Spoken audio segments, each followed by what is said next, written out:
Imagine a stranger walks up to you on the street and hands you a burning red-hot coal. Would you instinctively grab it, hold onto it, and let it burn through your flesh, simply because it was offered to you? Of course not. You would step back and let it fall to the ground. Yet psychologically, you do exactly this every single day. Someone hands you an insult, a subtle sign of disrespect, or a passive-aggressive comment, and instead of letting it drop, you grab it, you hold on to it, you let it burn through your thoughts for hours, ruining your mood, your focus, and your peace. We claim to be independent, rational men, yet we allow the passing remarks of people we do not even respect to dictate our internal reality. Why do you let someone else hold the remote control to your nervous system?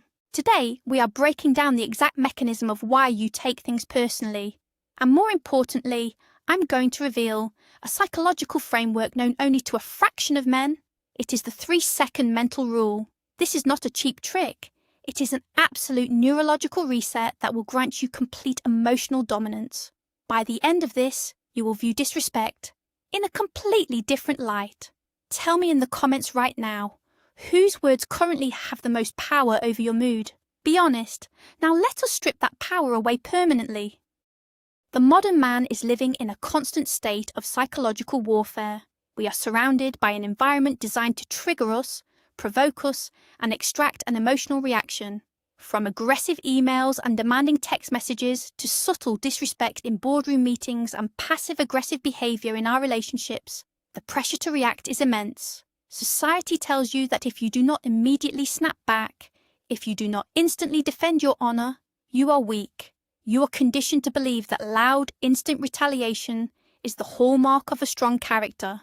But true, modern stoicism teaches us the exact opposite. Reactivity is not strength. It is slavery.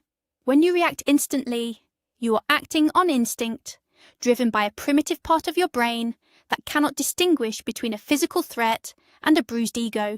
Think about the last time you lost your temper because someone belittled you. Did you feel powerful afterward? Did you feel in control? No. You felt drained, regretful, and out of balance. You handed your power over to someone else.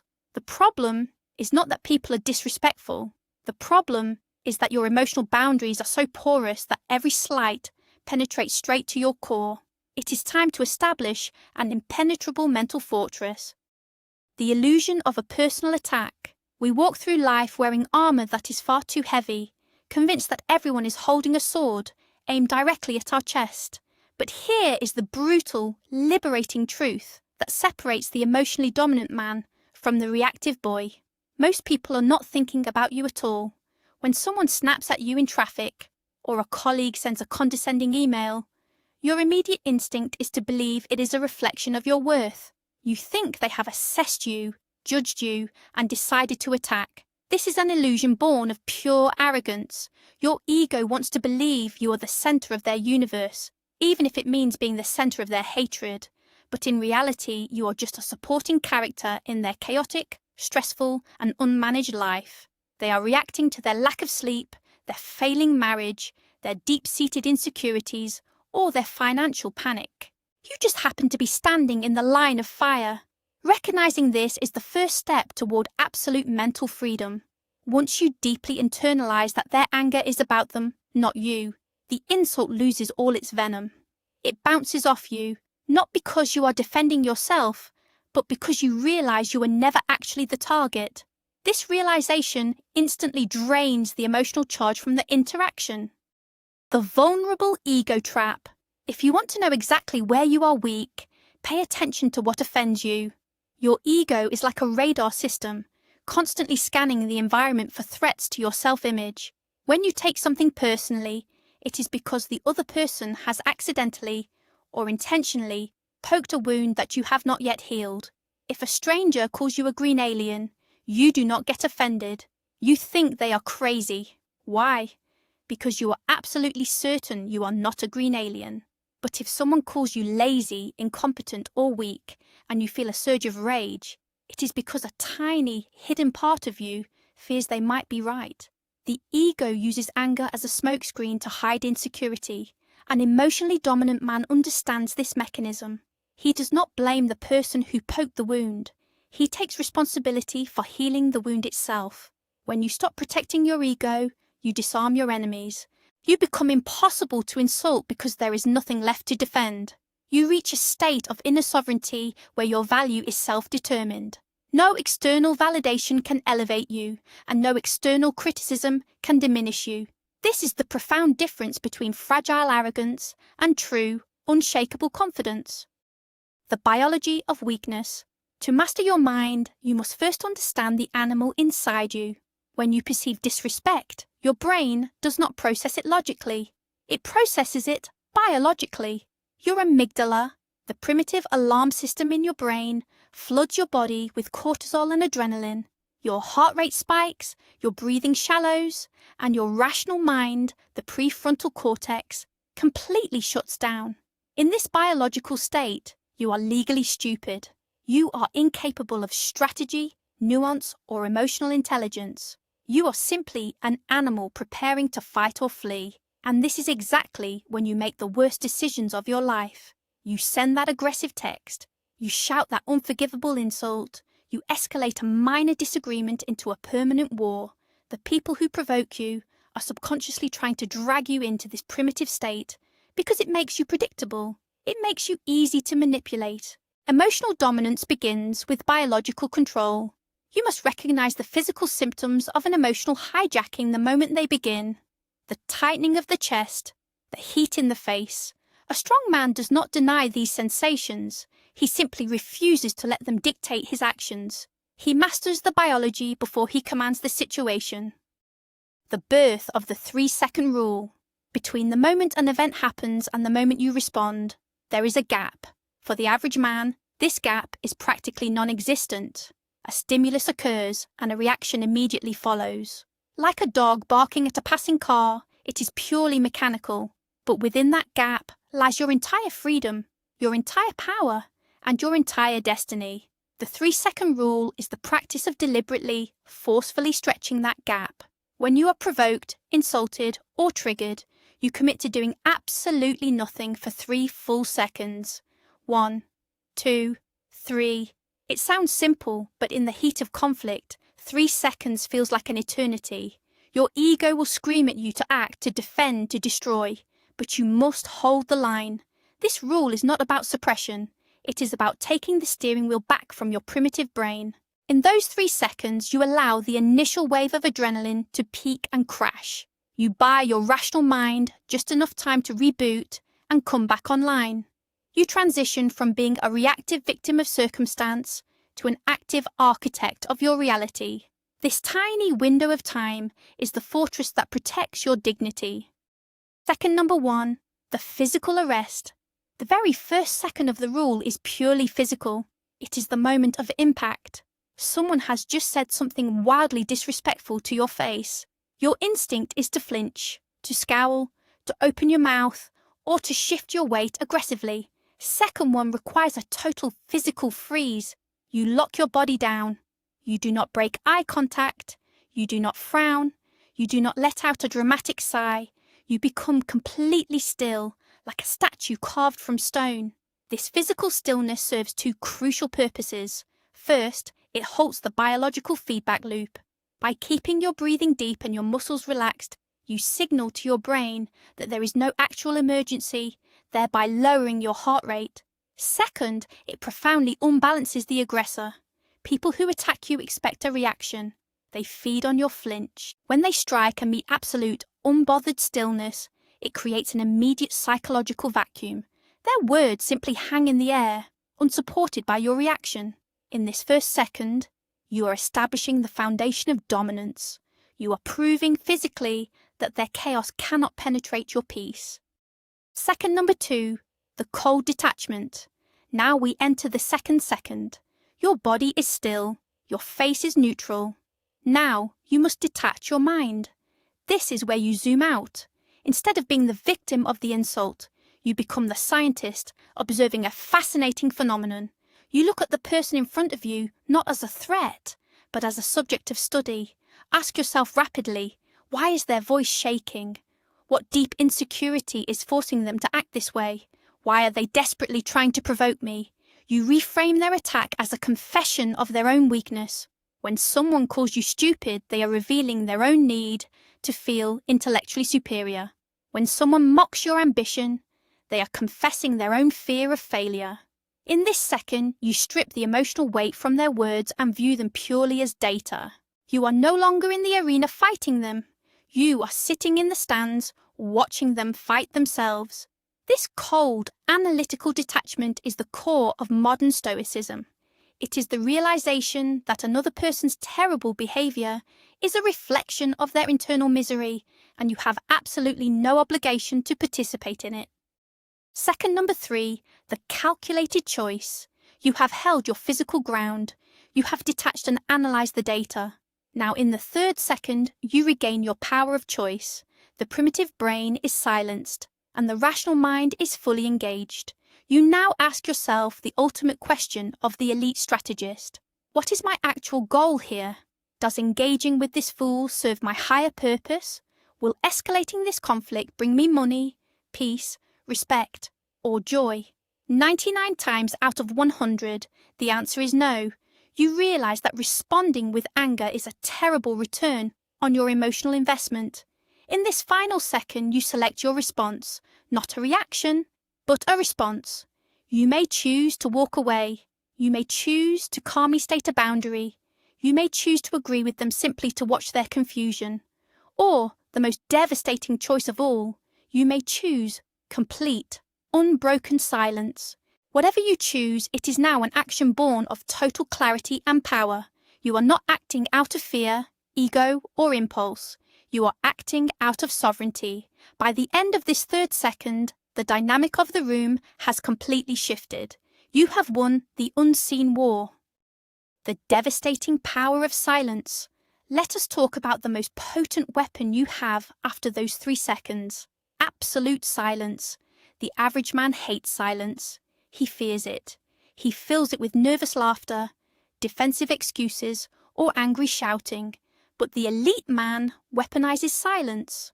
When someone disrespects you, and you apply the 3-second rule, extending that silence into 4, 5, or 6 seconds, you create an unbearable psychological pressure for the aggressor. Silence acts as a mirror. Without your reaction to distract them, the aggressor is forced to sit in the awkward, echoing resonance of their own foolish words. They hear how stupid they sound. They feel the energy in the room drop. Often, they will begin to backtrack, over-explain, or apologize, entirely unprompted by you. You have forced them to defeat themselves simply by refusing to play their game. Silence communicates complete emotional self-sufficiency. It says, louder than any words ever could, I do not need to defend myself to you. Your opinion of me is so irrelevant that it does not even warrant a syllable of my energy. It is the ultimate display of absolute, unshakable dominance. Reframing the concept of disrespect. Why does disrespect hurt so much? Because we assign it value. We act as if another person's opinion is a currency that determines our net worth. You must completely rewire how you view disrespect. Imagine a toddler calling you a bad name because you will not give them candy. Do you get offended? Do you challenge the toddler to a duel? No. You smile, understanding that the child lacks the emotional maturity to handle their frustration. You must start viewing the majority of adults in the exact same way. Most people walking around in adult bodies are emotionally stunted children, throwing psychological tantrums because the world is not giving them what they want. When a co-worker tries to belittle you or a stranger cuts you off and curses, they are just throwing a tantrum. Once you view disrespect not as a lethal weapon, but as a symptom of the aggressor's emotional immaturity, it becomes impossible to take personally. You stop being offended and start feeling a cold, distant pity. You do not engage in wars with toddlers, and you do not engage in psychological warfare with emotional infants.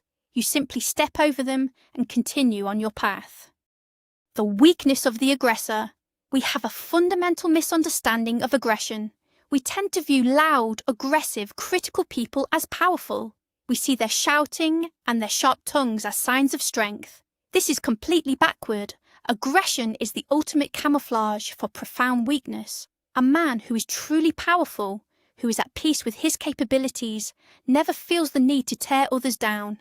He does not need to raise his voice or throw insults to establish his territory. The man who is constantly criticizing, provoking, and taking shots at you is a man drowning in his own inadequacy. He is trying to lower your status so he does not have to face the painful reality of his own stagnation. When you understand this, taking things personally becomes completely illogical.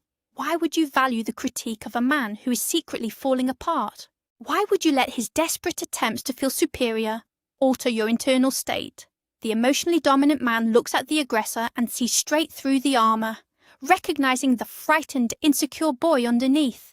And you do not take orders or insults from frightened boys. Reclaiming your mental real estate. Your mind is the most valuable asset you possess. It is the soil from which your entire life grows. Your focus, your energy, and your creativity all reside there. Yet every time you take something personally, you are handing out free deeds to your mental real estate. You let people who have done nothing to earn your respect set up camp in your head. You argue with them in the shower. You replay their words while you are trying to fall asleep. You let them live rent-free in your mind. This is a catastrophic misallocation of resources. The 3-second rule is your eviction notice to the world. It is the boundary line that says, you may speak to me, but you may not enter my mind without my explicit permission. You must become ruthlessly protective of your mental space. Every minute you spend ruminating on someone else's disrespect is a minute stolen from your purpose, your vision, and your empire. Emotionally dominant men do not have the time or the energy to entertain petty grievances. They protect their mental real estate with lethal precision, allowing entry only to thoughts that build them up. The myth of becoming numb. A common misconception about emotional control is that it turns you into a cold, unfeeling robot. People fear that if they stop taking things personally, they will lose their passion, their empathy, and their humanity. This is a complete misunderstanding of the Stoic framework.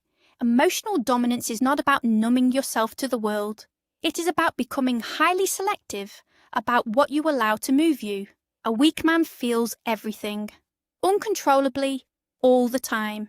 He is a leaf blown around by the wind of other people's moods. A strong man feels deeply, but he chooses his emotional investments. He saves his passion for his mission, his empathy for his true brotherhood, and his love for his family. He refuses to waste his precious emotional energy on random strangers, toxic colleagues, or dramatic acquaintances.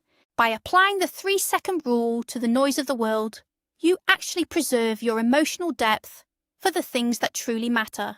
You are not turning off your emotions. You are building a dam to control the river, turning destructive floods into concentrated, powerful hydroelectric energy. The concept of emotional economics. Think of your attention and emotional energy as a daily allowance of cold, hard cash. You only get a certain amount each day. Every reaction you have is a transaction. When you snap back at a foolish comment on the internet, you just spent $50 of your emotional currency.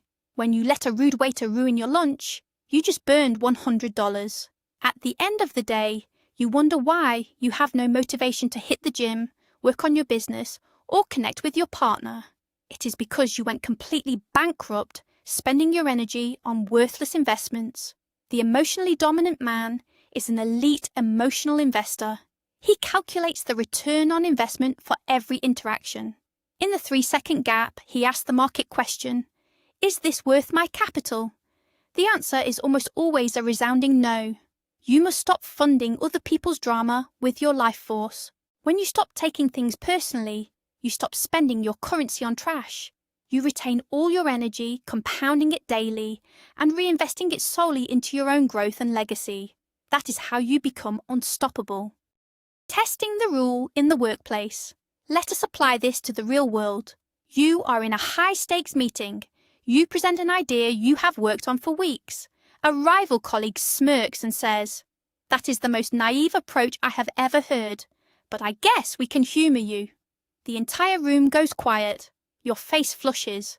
Your ego screams for blood. Now engage the 3 seconds. 1. You freeze physically. You do not break eye contact. You do not shift in your chair. 2. You detach. You realize his insult is a desperate attempt to look dominant in front of the boss because his own numbers are dropping. It is data, not a knife. 3. You choose your weapon. You do not defend your idea. You do not insult him back.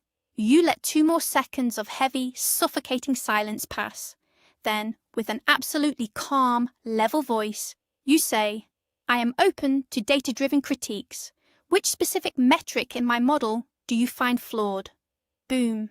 You have completely bypassed his emotional trap and dragged him onto the battlefield of pure logic, where he is unarmed. You look like a rational leader. He looks like an emotional child. That is the power of the rule. Testing the rule in relationships. The closest people to us possess the exact coordinates to our deepest buttons. In romantic relationships, taking things personally is the poison that destroys intimacy. Your partner is stressed, exhausted, and snaps at you over something trivial, like dishes in the sink. If you react instantly, you take the bait. You argue about the dishes, which escalates into an argument about respect, which ruins the entire weekend. You took a temporary emotional storm and made it a permanent climate. Apply the 3-second rule. 1. Hold your posture. Do not sigh. Do not roll your eyes. 2. Detach and analyze. She is not actually angry about the dishes. She's overwhelmed by her day and feels unsupported. The dishes are just the trigger. 3. Make the choice. Instead of fighting back, you maintain your center. You realize her chaos does not require your chaos. You say calmly, you seem really stressed today. Let me handle this while you sit down. You have just completely short-circuited the argument. You remain the unbreakable mountain while the storm passed around you.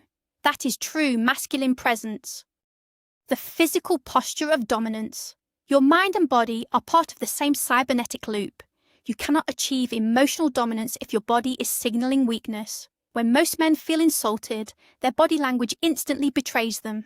They hunch their shoulders, they look down, their breathing becomes rapid, and they physically shrink. This physical retreat sends a signal back to the brain, confirming that you are under attack and that you are losing. You must consciously engineer your posture to support the 3-second rule.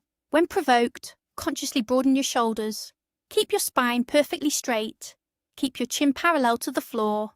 Breathe deeply into your stomach, not your chest. This open, expansive posture tells your primitive brain that you are safe, secure, and entirely in command. It forces the nervous system to remain calm. Simultaneously, it projects a terrifying level of confidence to your aggressor. When they strike you with words and you physically expand and settle deeper into your space, rather than shrinking, you shatter their reality. Your body language proves that their weapons are useless. Handling the chronic provocateur. What happens when the disrespect is not a one-time event, but a constant barrage from a toxic boss, a manipulative family member, or a covertly aggressive friend? The 3-second rule still applies, but the outcome changes. You use the 3 seconds not just to maintain your peace, but to gather evidence. You observe their behavior coldly, mapping their patterns. You stop hoping they will change and accept them exactly as the chaotic entities they are. The emotionally dominant man does not complain about chronic manipulators. He outmaneuvers them. By refusing to take their subtle digs personally, you deny them the emotional feed they crave. You become a grey rock, boring, unreactive, and impossible to extract drama from. Eventually, the parasite will leave to find a more reactive host. And if they do not, you use your clear, unclouded mind to strategically engineer your exit from their environment. You do not leave out of anger or defeat. You leave out of a calculated tactical decision to protect your environment. You cut them off cleanly without a drop of malice simply because they no longer meet your standards. The joy of becoming untouchable. There is a profound, almost intoxicating joy that comes when you first successfully execute this rule and realize it works. You will walk away from a situation that previously would have ruined your week, and you will feel absolutely nothing but a deep, quiet amusement. It is the sensation of stepping out of the matrix. You suddenly see all the strings attached to everyone else, how easily they are pulled, how predictably they dance to the tune of outrage and offense. And you realize with a chilling clarity that your strings have been cut. You are completely free. You can walk through a chaotic world surrounded by angry, bitter, reactive people and remain entirely untouched. Your peace is no longer dependent on the good behavior of others. It is an internal fortress, guarded by the 3-second gate. This is the moment you transition from a man trying to survive his environment to a man who commands it. You no longer fear conflict, because you know conflict cannot change who you are. You have achieved the highest level of psychological freedom. The long-term neurological transformation. The 3-second rule is not just a behavioral trick. It is a neurological rewiring process. Neuroplasticity dictates that neurons that fire together wire together. For years, your brain has fired the exact same pathway. Insult equals anger, disrespect equals reaction. It is a deeply carved highway in your mind. But every single time you impose those 3 seconds of space, you block that highway. You force your brain to carve a new path through the mental jungle. The first few times you do it, it requires immense conscious effort and willpower. It feels unnatural. But if you do it consistently for 30 days, something magical happens. The new pathway becomes the default. The gap between stimulus and response begins to happen automatically. You will find that you naturally stop taking things personally without even having to count the seconds. Your baseline state of anxiety will plummet. Your resting heart rate will drop. Your ability to focus on long-term goals will skyrocket because your mental RAM is no longer clogged with petty resentments. You are literally building a superior brain. The brotherhood of the elite. This level of emotional control is not for everyone. The truth is, the vast majority of men will never master this. They will live and die as slaves to their triggers, forever blaming the world for their internal misery. They will proudly defend their reactivity, calling it passion or honor, never realizing it is just weakness in disguise. But you are here because you demand more from yourself. You recognize that true power is not about controlling others, it is about absolute mastery over yourself. The men who embrace this philosophy form an invisible elite. They are the calm leaders in a crisis. They are the unshakable fathers. They are the entrepreneurs who see data where others see failure. When you adopt the 3-second rule, you are initiating yourself into this tier of existence. You accept that you will be misunderstood by the masses, who will mistake your calm for apathy. But you will not care, because you know the secret. You hold the key to the fortress. You have stopped taking the world personally, and in doing so, you have conquered it entirely. Emotional dominance is not about breaking others. It is about making yourself absolutely unbreakable. It is the profound realization that no one can make you feel inferior, angry, or insulted without your direct consent. And starting today, you are withdrawing that consent. The world will test you. People will bring you their chaos, their disrespect, and their insecurities, expecting you to catch the burning coal. But now, you have the ultimate defense. You own the gap. You own the 3 seconds. In that tiny window of time, you will forge a character made of iron, impossible to manipulate and impossible to defeat. If this psychological deep dive resonated with the man you are becoming, hit the subscribe button and like this video to signal to the algorithm that you demand elite content. Stay a part of the few who choose mental superiority over emotional slavery. Now I want to hear from you in the comments. What is the one specific situation or type of person where you struggle the most to keep your cool? Drop it below and let us dissect it. Until next time, hold the line, own the silence, and remain untouchable.